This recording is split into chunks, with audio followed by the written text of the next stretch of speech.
Howdy, y'all. You got the Bulldog on the channel. Here's something. It's getting less and less because actually vehicles are less serviceable than they used to be. It used to be a regular maintenance item to change your fuel filter. Fuel filter. Now, got this 99 Chevy here, and I threw an air filter on it, threw a fuel filter on it. And what I always used to do, going back to when I started professionally, uh, I would always check the fuel filter, make sure it wasn't clogged. Reason being, if your fuel filter is plugged up on your vehicle, the fuel pump has the pressure to push it through that filter, no matter how clogged it is. So people, whenever they're having problems with their vehicle, chugging or something, and they say, well, try changing the fuel filter.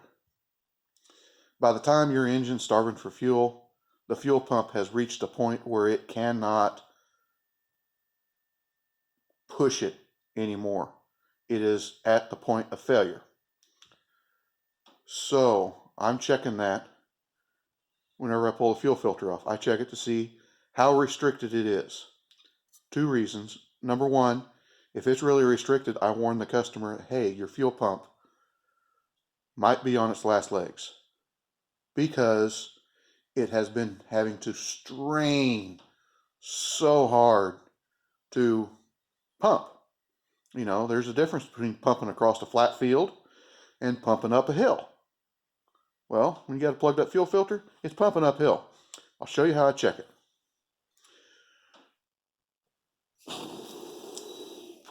You should be able to blow through that with almost no restriction at all, like you're blowing through a 3/8 straw. This thing is very slightly restricted. Just enough that I notice it, so it's not a big deal. Yummy. Uh, Second reason I check it.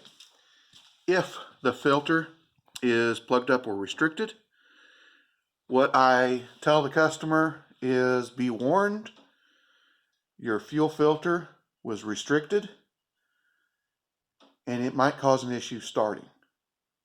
The reason for that is the reason your car fires right up is there is a check valve in your fuel pump inside the tank. Now when you start the thing part starts pumping. Well, for an electric pump, it is easier to push rather than pull. So your fuel pump is inside your fuel tank.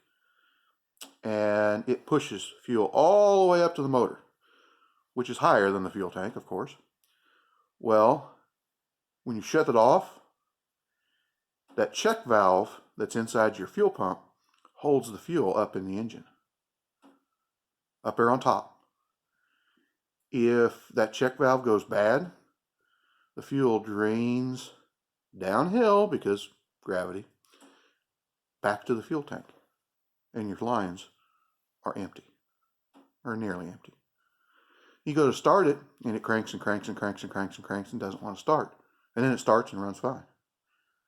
Well, the reason for that, if that fuel filter is restricted, the fuel pump's pushing the fuel through it, but gravity doesn't have the power to pull it back through it or to push it back through the filter, because the filter is usually down there next to the tank too. So it has the power to push it through a restricted filter, but the restricted filter will hold it up into the engine. Well, now the check valve doesn't have to hold any pressure. It can get varnished up, and it won't seal correctly sometimes.